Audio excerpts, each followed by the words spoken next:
Good afternoon, Packers fans. Aaron Nagler here with your Packers Daily Chat, coming to you live on the Cheesehead TV social channels. It is Thursday. We are almost to the weekend. Hope you're having a great day wherever you are. The Green Bay Packers, not a ton of headlines, not a ton of news outside of the NFL sharing initial looks at what the draft day imprint setup will look like there in Green Bay. For those of you planning on attending the draft, I know you're probably chomping at the bit to get some kind of idea what things are going to look like. Still no official word as to how it will operate as far as where you can enter. There will certainly be a bunch of street closures and things of that nature, but it is fun to see right away how much kind of space they're taking up and where everything will be situated. First of all, the stage itself, if you take a look here, and this is compelling content for those of you listening later on the podcast, but for those of you here on the YouTube channel, you can see that is the stage, what it will look like, the area the stage will occupy. Pretty amazing, pretty expansive. I'm excited. And then I can hear you out there going, well, that's a great looking stage, Aaron. But where is it in relation to the stadium? Well, there you go. There's a look at that stadium behind, or essentially the stage facing the stadium. The stage essentially set up on Oneida Street, facing into the parking lot and Lambeau. And we spoke to the head of events for the NFL about this down at Radio Row during the Super Bowl. The idea being, when the young man gets drafted and is up on stage, you'll have the hero shot from behind him looking at Lambeau Field.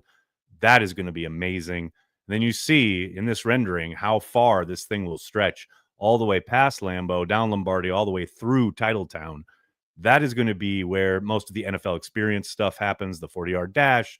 They'll probably set up a Lambeau leap of some kind. That is going to be the draft footprint, so to speak, for the 3 days of the event, from Thursday through Saturday. Going to be a ton of fun. And I did find this kind of funny, this view that they made. Oh, look at this. This is the stage. So you're looking essentially, from Lambeau at the stage. And I'm kind of pointing this out on Twitter. I love that they've made this out to be like it's going to be some idyllic, beautiful spring evening, when we all know it's going to be like cold and rainy, probably. Who knows? Maybe they get a perfect night, but I'm praying for snow. I know it hasn't really snowed at that point of the year in recent years in Green Bay, but I'm hoping for snow. The other funny part about this drawing is you see the sunset in the background there. The sunset actually sets in the exact opposite direction, but don't tell the NFL that. It's a beautiful painting. So there you go. That's how the draft is going to set up the event itself. It's going to be a lot of fun. I cannot wait to be in Green Bay for it. We're going to be streaming here on Cheesehead TV for Thursday and Friday night. We will not have a live stream on Saturday, on day 3. We've done that in years past, but obviously this year, the draft being in Green Bay, I'm going to be doing a lot more on the ground, so to speak, probably doing a lot of fan videos and also just doing reaction videos of the picks themselves. So it will be a bit different, but it's going to be a lot of fun. It's going to be a fun week. Like I said, I cannot wait. I'm jonesing. I'm excited. And I hear you. There are naysayers out there, because there's always naysayers. Oh, there's going to be so many people. Oh, it's not inside Lambeau, et cetera, complaint. Y'all have fun complaining. I'm going to be over here having a great time. I can't wait. It's exciting. The NFL draft in Green Bay, Wisconsin, once in a lifetime event. Bring it on. Cannot wait. Hello, everybody in the comments. So good to see everybody. Hope you're all doing well. I want to remind everybody, dropping on April 2nd, the Cheesehead TV draft guide. April 2nd. No pre-order. Don't need to worry about it right now. Just putting it on your radar. Do not forget, April 2nd, the Cheesehead TV draft guide will be available for its 15th iteration. Kind of crazy. We've been doing this for 15 years. As I always say, it's one of, if not the best piece of content we create each and every season. And that's mostly due to the fact that I am very much the least involved of anything that we do here at Cheesehead TV. Make sure you check that out on April 2nd. It's going to be a lot of fun. Always great work from Al and company. What's going on, everybody? It's good to see everybody in the chat, mixing it up. What a beaut. Are there tickets to this thing? Tony, not yet. I believe the NFL will drop all that information on March, I want to say 2nd or 6th, somewhere around there, that first week of March. There's an app, of course, because in 2025, there's always an app. that you're going to have to download, and that will have a ton of information from the NFL. Um, I'll obviously let you guys know what that's all about when it's closer to that time and they get more details. They're gonna hopefully have a informational session with kind of local leaders and obviously the team, etc., here in the next couple of weeks, and we'll maybe get some news out of that. But the NFL will announce things for the public that first week in March, so be on the lookout for that. JK Nags, what's up, man? What's up, JK? Funko, that's a fun question. Oren Burks back in a Green Bay Packers uniform? I tend to doubt it, but never say never. I could see them being interested if he does hit the market. And certainly he's coming off a year with the Eagles where he looked reborn and he certainly looked productive, being thrust into a prominent role there in the playoffs in particular. But I suspect they would probably roll it back with guys who are set to become free agents who are already on their roster, whether that's Isaiah McDuffie, Eric Wilson. I would think they'd probably go that route rather than bring in a street free agent. But like I said, never say never.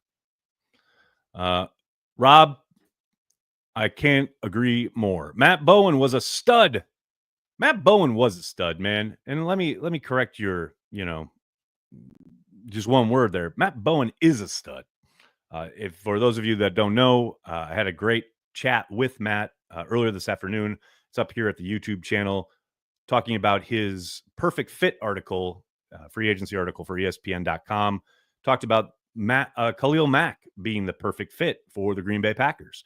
And it was just great to catch up with Matt. Haven't talked to him in a while. Very much excited about seeing him in Indianapolis next week during the NFL scouting combine. But we had a great chat about what Khalil Mack would do and mean in the Packers locker room, on the field for the defense. Great conversation. Highly recommend you checking it out because, yes, Matt Bowen is a stud. It is correct. You are 1,000% spot on. Mimsy, how are you, man? Thanks for the super chat. Can you boo Goodell from Corey's deck? I suspect I can, sir. I'll be on private property. And I know there'll be plenty of people booing even at the draft, but I will say I'm gonna throw this up here one last time. So this is what I'm worried about. See, you see where Lombardi Avenue is, right? That is going to be shut down. All these like Ridge Road, Lombardi, and Oneida is the first street that's going to get shut down so they can build the stage. But Lombardi is going to be shut down. But what's not depicted here is the perimeter fencing, which is for sure going to be part of the event. My one worry is that they put the fencing up on that opposite side of Lombardi and they make it high enough where we can't see from Corey's deck. Let me tell you, people, this is the number one concern for Cheesehead TV because, if it's too high, we're going to have to look into some drone technology is all I know. We're going to have to make sure we get shots of this stuff. Joe, thanks for the super chat, man. Shamar Stewart on Cheesehead TV draft guide cover. Last year it was Cooper DeJean. Can we rule out Stewart? Got a draft crush yet? I tell you what, Stewart's close to being that guy. I haven't really dove deep enough though into this class yet. I usually do that post combine regarding like some maybe the big name guys are the ones I'm watching now to get ready for the combine.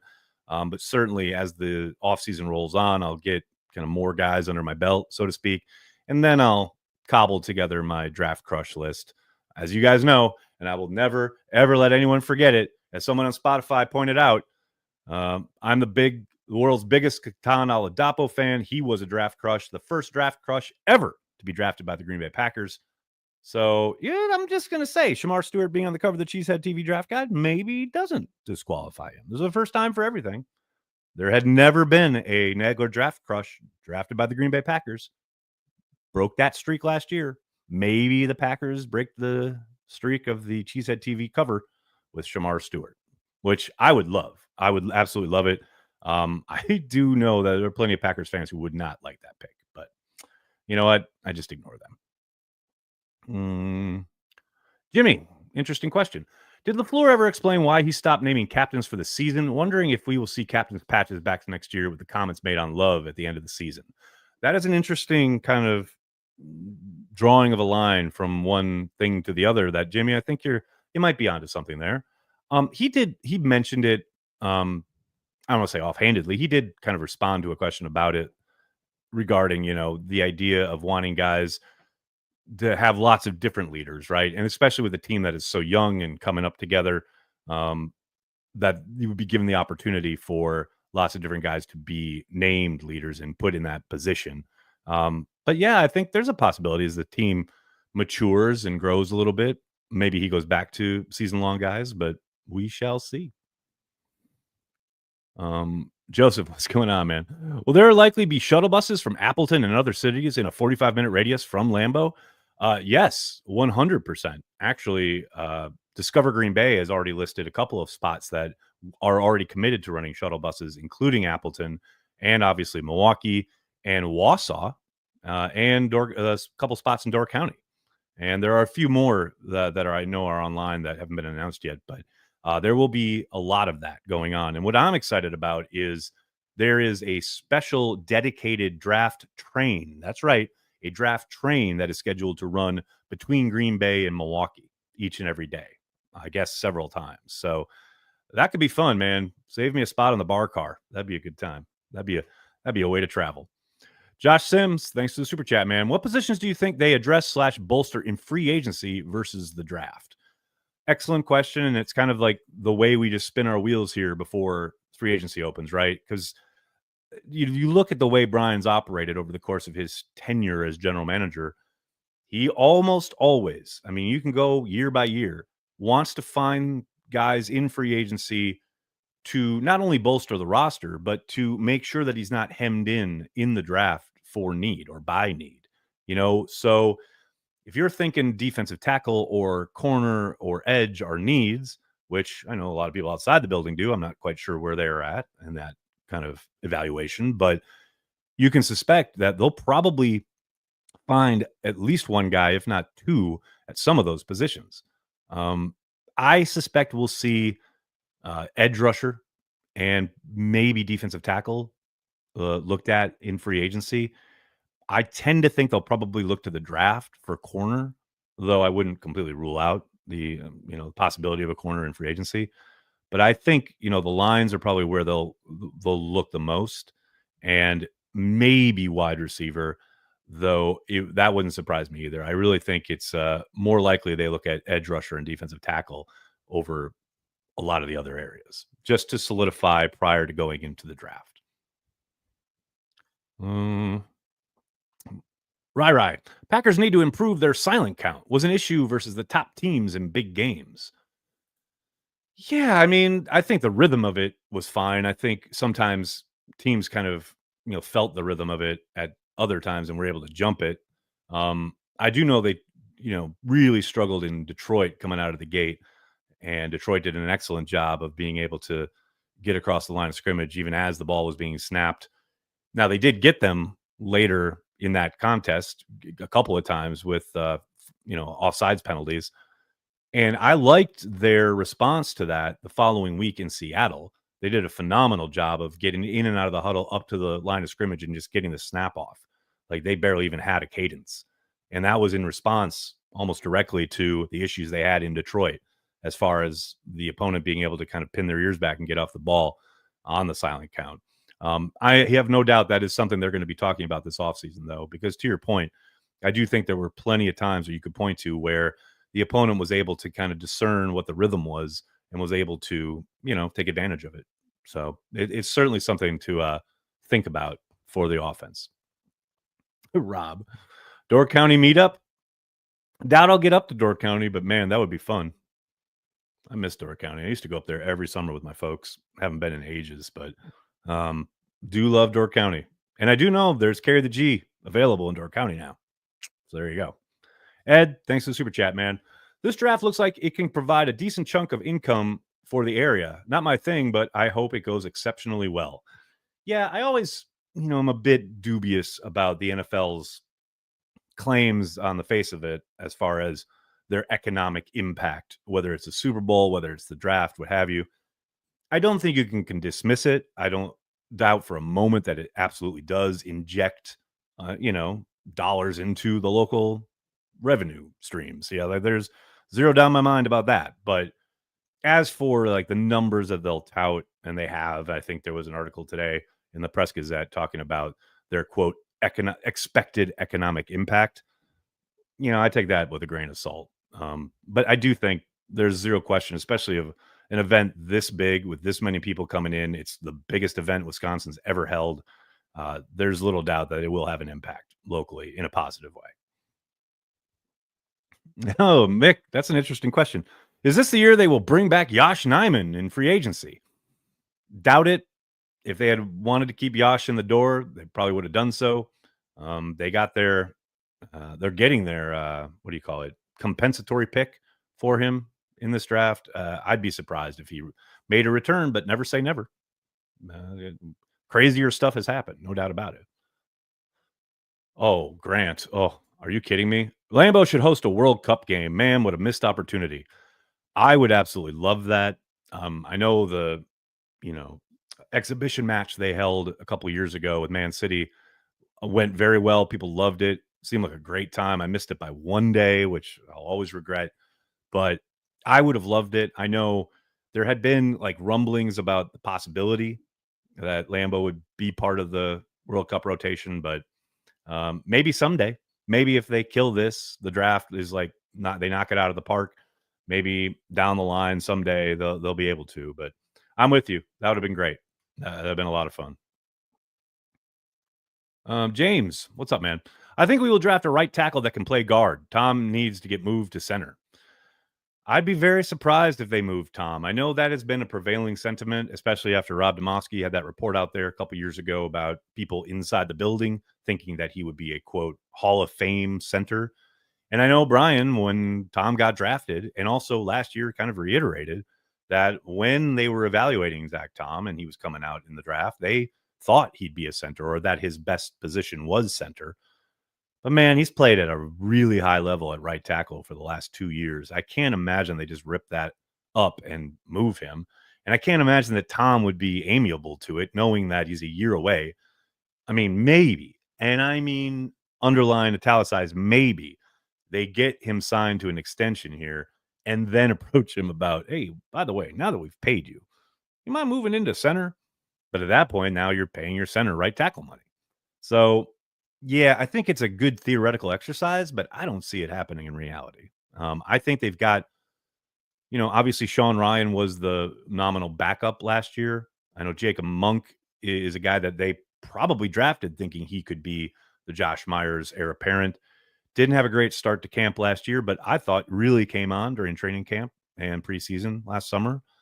So we'll see if they think one of those guys can do it, or if maybe they draft yet another guy. And that's entirely possible. Maybe a day 2 pick comes in and they slide him in to be their starting center. Hell, I mean, they've done it with Lindsley and they did it with Myers. Maybe third time's the charm. We shall see. MH. So it's safe to say that BJ Raji is out of play now. Well, I keep saying it. I'm going to keep saying it. Never say never. BJ Raji, we need you back, man. Need you back. Andrew, good question. What would your biggest surprise be the Packers would do on draft day? Is it a trade for a big name player or something else? I would be very surprised if they traded away their first round pick for Myles Garrett or Max Crosby or any big name, so to speak. I would got to say it'd be harder to top as far as the surprise goes outside of like drafting a punter in the first round, which, there'd have to be an intervention because Brian would clearly have lost his mind or was being held against his will. But outside of the fantastical like that, yeah, it's hard to top that being the top of the charts, so to speak, surprise wise. Andrew Ware, how are you, man? Debo to Green Bay shouldn't happen, but would we consider a trade package that includes Ja? It would give us some return on him. Only reason I'm asking. Thanks. I think I'd be surprised if San Francisco wanted to take on Jair's contract. You always got to remember on these proposed trades, you're not just trading a player, you're trading contracts as well. I don't know about the Debo thing. I feel like they would much rather draft a guy than take on somebody with that much mileage on the tires. He's been used a lot. You've seen his game really slip this last year plus. And I understand the idea of like trying to like trade your not even malcontents, but a couple of guys who probably need a change of scenery. I just don't see it happening with the contracts involved. It'd be fun. I'd love to see Debo in this offense and Matt LaFleur, ginning things up for him. But man, they're already probably giving too many end arounds to Jaden Reed as it is. Like, I don't need another guy in that kind of mold, right? But again, the theme of the offseason, never say never. Joseph. Corey needs to put up a tall TV antenna tower with a perch if that fence gets too high. Oh, we've got all sorts of plans. Let me tell you, they ain't going to escape us. Don't you worry about that. Jim, I agree. Monk looked great in preseason. I really thought so too.